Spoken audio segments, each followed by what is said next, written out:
आने वाले इंतखाबात हैं और सियासी सूरत हाल की जहां हम बात कर रहे हैं, जो जोड़ तोड़ जारी है, इसमें बहुत सारी जमातों के गिले शिकवे भी हैं। नून लीग के हवाले से भी हम बात कर रहे हैं और नवाज शरीफ साहब की हमने बात की कि लाडला प्लस होने के हवाले से उन पे जो कह लें उस छाप को मिटाने के लिए वो खासी कोशिशें भी कर रहे हैं। क्या ये जो लाडला प्लस कहा जा रहा है, क्या ये किसी हद तक दुरुस्त है? और इस छाप को मिटाने के लिए जो नून लीग के कायद हैं वो क्या कर सकते हैं, किस बयानिए को लेकर आगे चल सकते हैं? Thank you Armana and thank you Hasan. देखिए, मेरे ख्याल में जो लाडला प्लस की छाप है वो छाप तो अब नहीं उतर सकती, बिकॉज इन्होंने एक बहुत बड़ा जो अपना सियासी जो जो इनका असासा था, जो कैपिटल था, वो कुर्बान कर दिया था जब पीटीआई की गवर्नमेंट गिराने के लिए अपना बयानिया जो है वो इन्होंने जो मुझे क्यों निकाला और वोट को इज्जत दो, और वो बयानिया जो था वो इन्होंने कुर्बान कर दिया था। अब वो 16 माह की हुकूमत के लिए, या फिर जिस तरह से पीटीआई कहती थी कि जी अपने केसेस जो है वो माफ करवाने के लिए, नैब के अपने केसेस जो है वो माफ करवाने के लिए, अपने आप को एनआरओ प्लस देने के लिए उन्होंने वो 16 माह की हुकूमत जो ली थी, उससे उन्होंने जो कुछ भी, आप देखिए, जो पीटीआई की गवर्नमेंट थी उस दौरान नवाज शरीफ साहब जो थे वो काफी पॉपुलर हो चुके थे, काफी मकबूल हो चुके थे। उनका जो बहुत एक एग्रेसिव सियासत थी, जो एग्रेसिव बयानिया लेके वो चल रहे थे, जिस तरह के वो जलसे लंदन से बैठ के वो कर रहे थे, तो काफी पॉपुलर थे वो। नौजवान लोगों में काफी पॉपुलर हो रहे थे, क्योंकि नौजवान, पाकिस्तान का नौजवान इस वक्त देखिए 60% आबादी आपकी जो है वो नौजवानों पे मुश्तमिल है, और यही नौजवान जो है वो आइंदा इलेक्शन का फैसला करेंगे अगर फ्री, फेयर और क्रेडिबल इलेक्शन होता है जी। तो वो नौजवान जो पाकिस्तान की इस मौरूसी सियासत से और पाकिस्तान की इस घिसी पिटी सियासत से जो कि मुतनफ़िर नजर आता है, तो उनमें वो काफी पॉपुलर हो रहे थे। लेकिन फिर जो हुआ, जो पीटीआई की गवर्नमेंट के खिलाफ जो तरीके अदम एतमाद लेके आई गई, और उसके नतीजे में फिर जो पीडीएम की गवर्नमेंट बनी। अब वो जो पीडीएम की गवर्नमेंट की परफॉर्मेंस थी, तो पीटीआई की गवर्नमेंट तो लोगों को बहुत बेहतर नजर आने लगी, क्योंकि पीडीएम की गवर्नमेंट ने माशी तौर पे तो मुल्क को बर्बाद करके रख दिया। अब कहा यह जाता है कि जी पिछले जो 3.5 साल पीटीआई की गवर्नमेंट थी, उसकी जो माशी पॉलिसियां थी उसकी वजह से हुआ। लेकिन मैं ये कहता हूं कि पाकिस्तान की उम्र जो है वो 3.5 बरस की नहीं है, पाकिस्तान की उम्र 76 बरस की है। तो 76 बरस की पॉलिसियों को देखना चाहिए, सिर्फ 3.5 माह की पॉलिसियों को लेके। और फिर भी उसके बावजूद भी ये देखें, जब पीटीआई की गवर्नमेंट खत्म होती है और 2022 का जो स्टेट बैंक की रिपोर्ट आती है, उसमें जो माशी इशारे दिखाए जाते हैं वो काफी बेहतर थे। अच्छा, लेकिन जब पीडीएम की गवर्नमेंट जाती है तो जो माशी इशारे हमारे सामने है वो बहुत ही यानी एक पैथेटिक सिचुएशन थी जी। अच्छा, खैर माशी इशारियों पे तो बात हो सकती है। फिलहाल मैं ये जो इलेक्शन की आप बात कर रहे हैं, पाकिस्तानी अवाम के पास किस हद तक, एक तो ये कि जमहूरियत के अंदर मैंडेट अवाम के पास ही होता है कि वो अपनी मनपसंद हुकूमत को लेकर आते हैं, लेकिन जिस तरह की पाकिस्तान की माशी हालत है उसमें पाकिस्तानी अवाम को बहुत ज़्यादा इस हद तक फैसला करने की पोजीशन में नहीं है कि आइंदा किसको आना है। शायद बहुत सारे हमारे और एक्सटर्नल स्टेक होल्डर्स अनफॉर्चुनेटली जो कि बड़ा इंपॉर्टेंट रोल प्ले कर रहे हैं, और उसमें वो क़यादत ही इस वक्त बड़ी कहना चाहिए कि जाज़बे नज़र आती है, जिसके बाकी ममालिक के साथ भी ताल्लुकात बेहतर हैं, ख़ास तौर पे वो ममालिक जो हमें माली तौर पे इमदाद देते नज़र आते हैं या हिमायत करते हमारी नज़र आते हैं। मैं नाम ले लेता हूँ, जैसे सऊदी अरब है, जैसे कतर है, जैसे चीन है।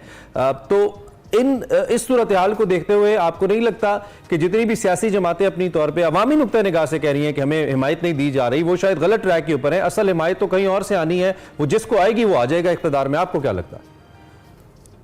ये हसन बहुत अच्छी बात की आपने। मैं ये कहूंगा कि पाकिस्तान सियासी तौर पे हम दायरों में घूम रहे हैं। हम 1947 से लेके अब तक जो है वो दायरों में घूम रहे हैं। एक पाकिस्तान में जो फ्री, फेयर, ट्रांसपेरेंट और क्रेडिबल इलेक्शन एक ही हुआ था, और उस इलेक्शन का नतीजा हमने देख लिया था। उसके बाद जो इलेक्शन हुए वो इलेक्शन जो है वो अगेन शायद यही वजह है कि वो उस तरह का इलेक्शन नहीं होता। हमारे सियासतदानों को शायद इस बात का अच्छी तरह से अंदाजा है कि उन्होंने अवाम की तरफ नहीं देखना। जमहूरियत है लेकिन जमहूर में जमहूरियत की तरफ नहीं देखा जाता, बिकॉज उनको शायद इस बात का अंदाजा है कि जमहूर की ताकत से वो इलेक्ट नहीं होंगे।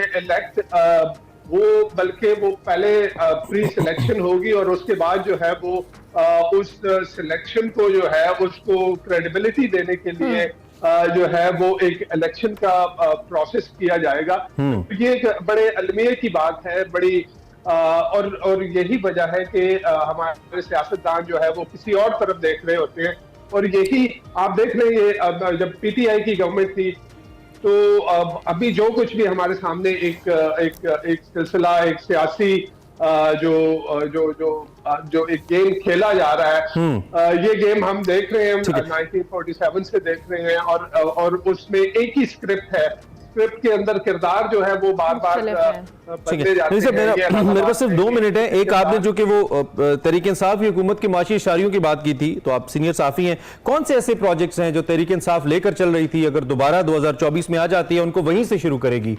नून लीग तो बयानिया है उसका कि हमने बिजली बनाई थी, जितनी बनाई थी उसको मजीद आगे बढ़ाएंगे, कुछ डैम्स हमने आधे में छोड़ दिए थे, कुछ सड़कें हमारी रह गई थी, कुछ सी पैक रह गया था, उसको हम आगे बढ़ाएंगे। तहरीक इंसाफ का कौन सा ऐसा मंसूबा है जो आपको लगता है कि वो आधे में छोड़ गए, आएंगे तो आगे बढ़ाएंगे और मुल्क ऊपर चला जाएगा? देखिए हसन, सबसे पहले तो हमें इस चीज को देखना चाहिए, जैसे अभी जो पीपल्स पार्टी और पाकिस्तान मुस्लिम लीग नवाज और बाकी जमातें जो पीडीएम में उनके साथ शामिल थी, जिस तरह से वो पीटीआई की गवर्नमेंट को निकम्मा, नाअहल और इनकॉम्पिटेंट कह रहे थे।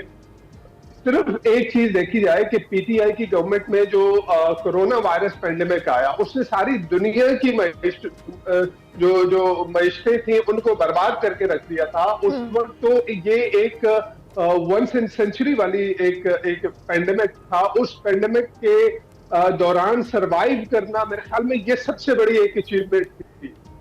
शायद पीटीआई की गवर्नमेंट में जिस तरह की आफात आई, अब जैसे कोरोना वायरस पेंडेमिक था, उसके बाद आप देखें जो लोकस्ट का अटैक हुआ, तो उसमें आपकी ज़राअत जो थी, आपकी मईशत जो थी, उस दौरान मईशत को उन हालात से निकाल लेना मेरे ख्याल में, मेरी अपनी नजर में वो सबसे बड़ी अचीवमेंट थी। एक नई अगेन जो आपने बात डेवलपमेंट या प्रोग्रेसिव ऐसा कुछ नहीं था जिसकी बिना पे हम कहें कि वो आएंगे और उसे दोबारा शुरू करेंगे। ये तो हिफाजती इकदाम थे, हम सराहते हैं, अच्छे इकदाम थे, लेकिन क्या डेवलपमेंट या प्रोग्रेसिव ऐसा कुछ था अवाम की तालीम को लेकर, उसको बेहतर बनाने के लिए? कुछ स्कूल्स में रिफॉर्म्स की गई थी, हेल्थ शोबे के अंदर या फिर डेवलपमेंट सेक्टर के अंदर कहीं पे भी नौजवानों को नौकरियां देने के लिए, इंडस्ट्रीज के लिए, उसके अंदर कुछ ऐसा जहां से दोबारा से उसको स्टार्ट करना होगा? एज जैसे कि साजिश हुई हमारे खिलाफ, उस साजिश को खत्म करते हुए 24 में दोबारा उसको स्टार्ट करें और मुल्क आगे जाए, ऐसा कुछ नवीद साहब है हमारे पास?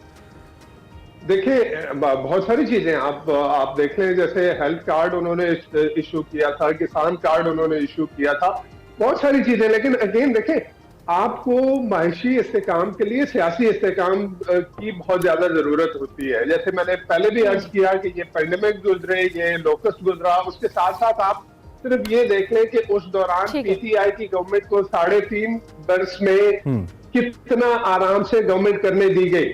आप देखिए, कभी सर्कमस्टांसेस के हवाले से आप बात करें, लेकिन जो रिफॉर्म्स हैं उसको लेकर इस तरह की कोई चीज अभी तक हमारे सामने नहीं है। Thank you very much Naveed Hussain साहब, बहुत शुक्रिया कि आपने किया